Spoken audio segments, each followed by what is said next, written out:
This is Mark and Charity's Coffee Podcast. We're off and running because Charity's laughing already. You jumped right in there. Share, because it's too good not to. All right. There's a picture that I just shared on my socials. Maybe I'll put it up, but I got to put it away for Shark Week. I got to save it for Shark Week. Anyway, it's a mannequin with a Jaws muscle shirt on. It says Jaws, and then it has the poster, the movie poster on it. Yep. It says, well played, Target, because the mannequin's missing an arm. He's wearing this shirt without an arm. But we're not really laughing at it, but it's so well played. Yeah. Yeah. That's very good. I'm going to save it for Shark Week and put it up that week. A lot of the show is about Shark Week today on The Pulse because The Rock. Well, I love Shark Week, and I do. I don't know if you've noticed, but I tend to focus on things that I enjoy. Right. Stranger Things. Kate Bush. And Shark Week. And now Dwayne Johnson. No, he's not wrestling a shark. As you asked, I didn't even think of that. That would be amazing. Because the reason I love Shark Week so much is silly things like that happen. Sharknado movies, they run those. It's a marathon. It's wonderful. 25 new shows this year, so I cannot wait. But Dwayne "The Rock" Johnson is a master of ceremonies, which will be interesting to see. So he's kind of the host of the week with special guests throughout the week. Right. Joining him at certain times. He's not going to be on TV for an entire week. But remember, was it last year that Michael Phelps raced a shark? I know, and they promoted it like this big thing that he was going to race a shark. Wow, lunch bag letdown. It was like computerized or video. Generate. No. I wanted them in their lanes. Exactly. Otherwise, why are we doing this? You're just. That's false advertising. That's what that is. I know. It's horrible. Next year, I'm going to do Wordle against a shark. And I'll win because sharks don't have opposing thumbs to text. Won't be able to use the app. I win. Yes, you do. Shark Week. I didn't realize that Sharknado didn't take itself seriously. Sharknado to me was always the example that somebody is sitting around a boardroom with a bunch of other people in Hollywood when they say, wait a minute, I got it. We're going to have a tornado and there are sharks inside. Now, that's not even the craziest part of the pitch meeting. The craziest part is that the person with all the money at the head of the table says, yeah, let's do that. That's the crazy part of the meeting. I would like to have sat in the first one. Yeah. Because I think it's the tongue-in-cheek or they have fun with it after the first one. But yeah, that initial meeting, I wonder how serious it actually was. Yeah. If they really thought they were onto something or if it was going to be this.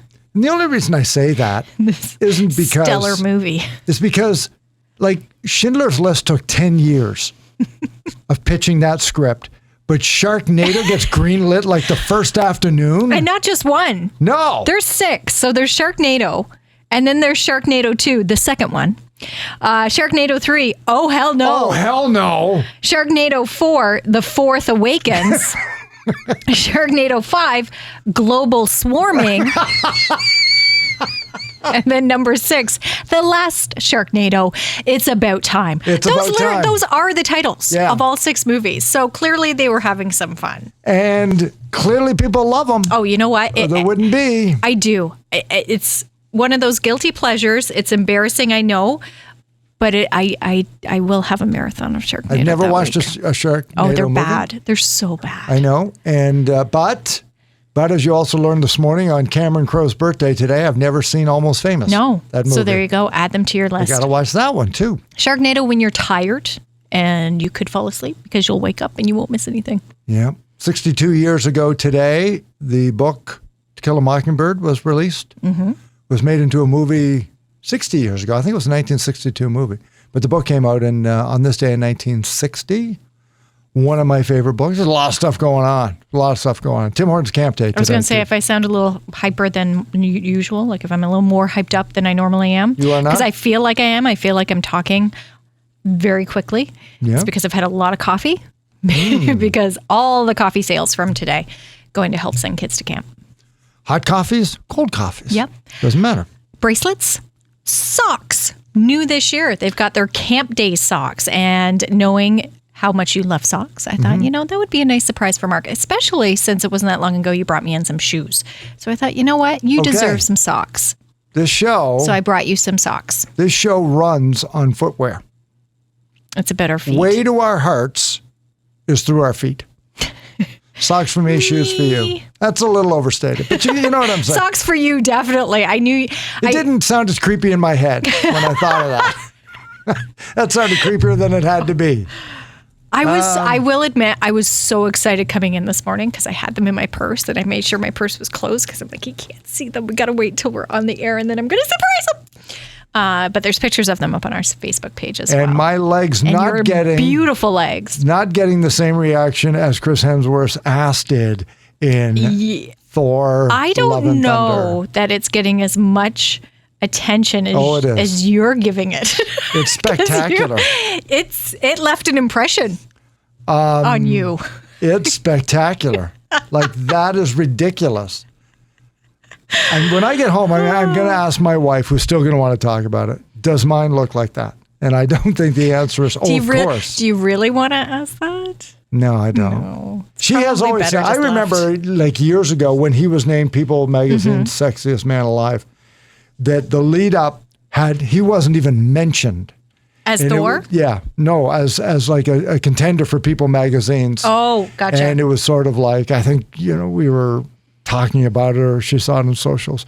And she said, it's going to be announced tomorrow. And I said, yeah, the two contenders are this guy and this guy. And she said, really? It should be Chris Hemsworth. And then when it was, without any, and it was like, how did you call that? And she's like, haven't you seen him? Like, what do you mean? How did I call it? How does nobody else see it? And I said, well, it's going to be somebody else next year. She said, no, as long as he draws breath, he is the sexiest man alive. Well, and this movie proved it. You've said that, how much your wife my gosh, enjoys him. Myself, I've never found him that attractive until yesterday. Yesterday was the day. Don't get me wrong, he's a very nice looking person. Would he be at the top of my list? No. But yesterday there was a meme and it showed him from the first Thor. So when the first Thor was released, I had a picture of him at the red carpet event. And then it showed him at the second one, and then Ragnarok, and then this one. I will say now, I would agree with your wife. Oh, he's getting a little old. He's gotten better with age. Seeing the comparison, it's like, yeah, he looks more mature, more rugged, more, I don't know. But yes, I would agree with your wife now. Like in the first movie, he was Thor. In this movie, he's Thor. Yeah. Like he's been through some stuff now. He's right. A little more worldly. It's a good movie. I don't know, but yeah. It's a good movie. So I'm looking forward to that. I'm looking forward to that scene now. Well, the whole thing. Even more. Just crazy. Because it really stuck with you. Screaming goats. So yes, funny. I've heard of the screaming goats. Don't give anything away. I haven't seen it yet. But yes, I have heard of the goats. And Chris Pratt's in it too, which he's also up on my list. And I was talking with Al this morning on our other station about, this is the purists, right? The comic book purists. Like, you can't fool around with it. No. Like you can take liberties. You can to a point. Yeah, you can have take license with it if you want to be a little bit more artistic license, but don't mess with it. No. And it's not close enough to that, so there's a problem there. And my problem is, I don't know. I really enjoyed it, and the Screaming Goats were so Watiki. I mean, it's just so him. It's just I do enjoy him. Yeah. But I heard that as well with Avengers Endgame, because as you said, with the diehard fans, that is a very big story within the comic book world. So when they first brought it, said they were going to take it to the big screen, I do remember reading a lot from fans saying they better get this right. They better do this. This better happen. And thankfully they seemed to check all the boxes. Oh boy, they did. But yeah. I think Marvel does try to expand to wider audiences too. So even if you aren't a comic book fan like yourself, you can go in and just enjoy the movie and have fun with it. Sure. I mean, like, why should it be only the way it was done and play to a narrow audience if it can have global appeal and draw more people into the comics? Isn't that the way it's supposed to be? So, no, I can't wait to see it. Good for you guys. Because she and I are of an older demographic now, we go to the 1 o'clock. And how many people were in the theater? Well, it's summer vacation. Or 40 people. Because if you... It's a matinee on a Tuesday. If you went on matinee Tuesday, say in May or even October, even fewer people. Well, there are no matinees when school's on. Are there not? No, there are no matinees here in Belleville. See, I love only in going. The summer, which is why I love going for a matinee. You say it's because you're of a certain age. I love going. I'm not your age. I'm a little younger, but I love going when... You're a lot younger. When there might be fewer people there. Oh, yeah. I love it when the theater's virtually empty and you can kind of spread out and just I love enjoy a matinee. the film. That's my day, as opposed to at night, then I got to go home, go to bed, and go to work after I've just been in a movie, so my head's running. No, I just love it in the afternoon. Well, good for you guys. Did you go out for dinner? No, and then we grabbed Swiss Chalet and went home because we're of a certain age. Again, I enjoy Swiss Chalet too. Yeah, but I mean, maybe not at 20 after 3. We're living the retired. We're on the pension practically. So we're doing matinee movies in Swiss Chalet. Oh, Mark. Life is good. And then this morning after yesterday, where we were talking about the great 25 cities in Canada with fewer than 200,000 people, what would make a good community? One poll had it out today. It's the name of an organization. And here are the 12 qualities of a good community. And it was sort of ranked based on asking people of these 12, rank them in the order that you would put them. And then they took the aggregates and put it together. And good bars is on there. So you need a watering hole. Good community's got a good watering hole. Somewhere to be social. Yeah. I think and you made the point, after the pandemic, I think we do. We need somewhere where we can maybe cut a little loose. So that's 12. And enjoy. Tim Hortons Camp Day, number 11 is coffee shops. Yeah, Gotta have you need a good shops. coffee shop. Absolutely. Diversity is number 10. Yeah. And you can say what you want about that. And I don't mean good, bad. I mean, like, how would you... I mean, to me, it's like, how you got to create it? You've got to create it. You've got to make it a safe space. You've got to promote it that it is. Mm-hmm. It has to be organically, naturally understood that it can be a diversified community. You have to make it welcoming. Yeah. Yeah. So that's not just it just sort of happened. No, you've got to make that happen. I think with a lot of things on this list, that's the case. Yeah, you got to get active. Community initiatives. You jumped on that one. That one's number 9. And I think that is a good thing. As you said, you have to make things happen if you want your community to be successful and grow and to be all these things that we're listing, because this is only 8, right? Yeah, this is number 9. Number 9. You do have to get behind it, and you do have to be able to take the initiative, not just individually, but as a community. You all have to work together to make it sustainable and grow. You've got to make them valued. People want to do it. Absolutely. Churches are number 8 at 43%. I was surprised at this one on the list. I do go to church. Mm-hmm. You go to church. Mm-hmm. It's not that I'm against a church. I just thought it was one of those things that had lost appeal over the years. My understanding is that my feeling is most people have kind of gone away from church. So for that to be an intricate part of a community to make it good, I thought, wow, that's kind of nice. I'll even take it a step further. I'm surprised when people would ask them to their face that people would admit they go to church. Yeah. So 43% of people said that they still value it. I'm surprised that they would say that. Yeah. Good on them. Yeah. Good roads, way too low on the list. I am a fan of a well-paved road. You got to have good roads. Good roads include well-marked signs. I don't have to guess what road this is, what street this is. Traffic lights, crosswalks. Like, good roads to me mean excellent transportation. Yes. Easy to get around, easy to understand, easy to find. Roads. So important in a good community. A sense of acceptance and belonging.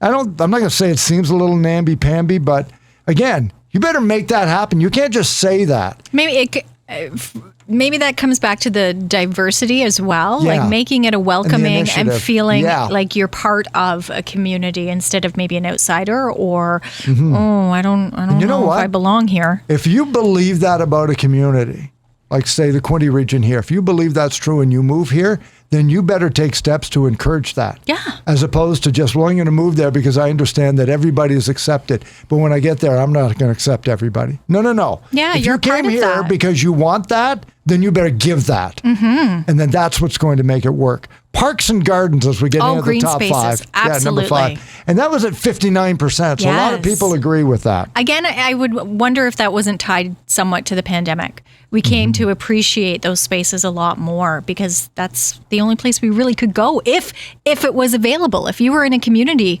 say in downtown Toronto or a very urban center, that wouldn't be available to you. So where do you go? You'd have nowhere to go. And it's so important. Good local businesses in this world of ordering online or working for large conglomerates.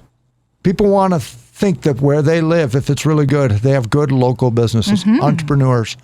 Good schools is in at number 3, and it's a big number, 74%. The top 2 are 75. So good schools kind of 1A of the number 1. But you said that was a key one when you moved to this area. When we moved here 25 years ago, because when we lived in Stratford, we lived around the corner from the kids' school, so they would walk. That was very handy. So they always nice, walked. So to us, it was, all right, well, let's choose where we want our children to go to school, and then we'll look for houses around it. And that's the way we started.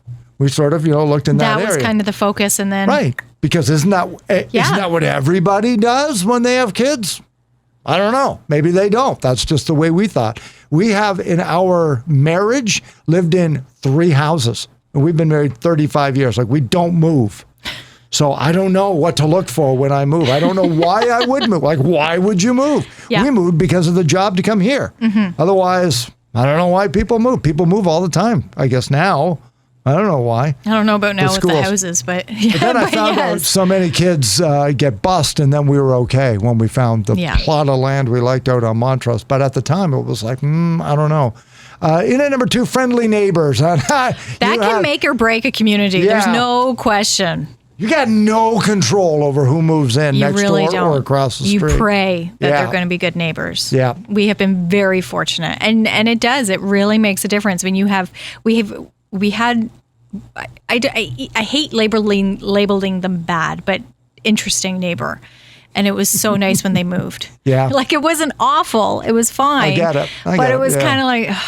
But again, it goes back to, if you move here because you hear that the neighbors are friendly, you better be a friendly neighbor. You better be a friendly neighbor. Yeah, it doesn't work one way. Yeah. If they say, I moved out of the big city because I wanted to come to a safer place, but while I'm here, I'm going to drive and be loud and break the law. Well, wait a minute. No, I thought you it's said not a safe place anymore. You've now ruined it. So if you're here, the number one reason is because we want a slower pace and friendly neighbors. Then be a slow pace, friendly neighbor, please. And number 1, safe area to live. Yeah. Number 1, safe area to live.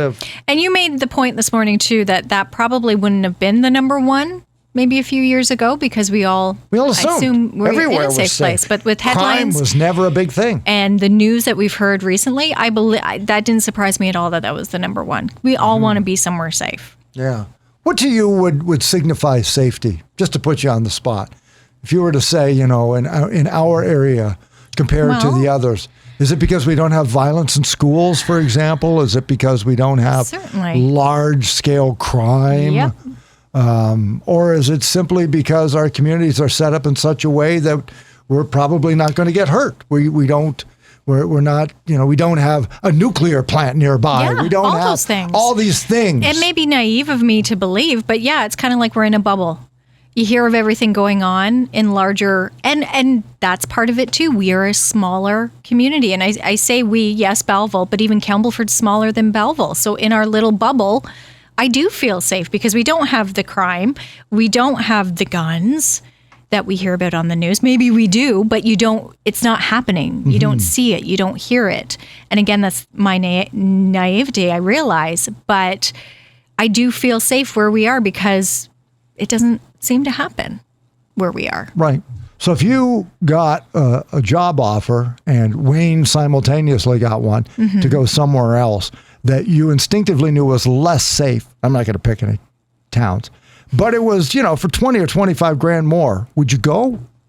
Is safety, because if safety is number 1, that also means that you got to have a really good reason to want to leave. I would probably look for areas outside of that core area. If it was not as safe a place. Safer. Yeah. Yeah, I would look around. I wouldn't move directly I wouldn't go to that specific city, town spot. I would look outside of it and see, is it doable for us to live here and I go here and work here and come home? because that's still an important factor. Yeah. And then we'll worry about if they have good bars. Exactly. That'll be second. Yeah. See, I'm safe area to live and good roads. That's why. Safe area, but give me good roads. I was going to say coffee shops. It's got on the way to work. If there's a coffee shop on the way to, that would be That's amazing. a big one. Move that one up. Exactly. And then we'll work on acceptance and belonging after I've had my coffee. Empire Rock Fest launches tomorrow. Our Throwback Thursday are your favorite past performances. Peter Frampton is what I had. Thanks for your votes, which is a great pick. Yeah, and you can have the second best pick. Touching Meatloaf doing Paradise by the Dashboard Lights is a layup. But that's a tap in. If that's what it comes down to. Meatloaf and Peter, think about that. Yeah, if you're losing to Meatloaf, if you don't have as many votes to Meatloaf, the fact that both of those artists have been in Belleville at one time as Empire Rock Fest is amazing. And those are just two of the amazing groups that have been here, bands that have been through the city. And this weekend, another great example. And I love today, which is stage setup day. I know. And so I'll probably zip down and just watch it get put together and the chairs put out. And it becomes real. It's does. Oh, it's coming. It's coming. Empire Rock Fest. Jenny Berggren, 112, and TLC tomorrow night are going to be on stage. And tribute to one of the big acts of this weekend with our Friday song. But that's for another 48 hours from now. Get your votes in so you can hear Meatloaf tomorrow. What else? What else? What else on the show tomorrow? I think we're going to talk about Farming for Love tomorrow. And we'll have that on the podcast. CTV is a show. It's going to be primarily this season out of British Columbia, helping farmers get love. And you think, why? Because we asked them that why. And it's all really interesting. Farming has changed so much over the years that we live in a very rural area. So it's not... We understand. It's not the same as it was back in the day. Like I have farming in my family, and so does Wayne. Wayne's parents were farmers. So it's a very different lifestyle. Right. And with the way things have changed, I when I saw the premise of the show, I thought, wow, that's actually really good, because I think it is more difficult now for farmers and people to take on that kind of lifestyle. My they concern, marry into and it. I flat out asked the guy, but how is this being portrayed? And my thought is, are you going for the heavy urban audience of downtown Toronto to say that this is going to look like a hick show because the farmers can't find anybody? Or like, how are you portraying it? And so the answer to that question is really interesting too, about how they're making it work, including the ages of the farmers and the genders of the farmers. Yes. So it's pretty interesting. So more on the podcast tomorrow, and then we'll have that on the show. And if you're interested, you should sign up and move to BC and half own a farm. I think it'll be very eye-opening for a lot of That's people. what I think. That's what I'm hoping it is. Yeah. My fear was that it would turn into, here's this Green back Acres. Country. Yeah. And that's not what it is at all. That's right. And yes, we'll hear more about Greg. But I think it will be quite eye-opening for a lot of people, which will be great to see. Pretty cool. It's Mark and Charity Coffee Podcast. Wherever you get your favorite podcasts, from Spotify to Google Podcasts, Apple Podcasts. Here this Wednesday, July the 13th, Empire Rock Fest tomorrow, Tim Hortons Camp Day today. Enjoy it. We'll talk to you tomorrow morning on 95.5 Hits FM.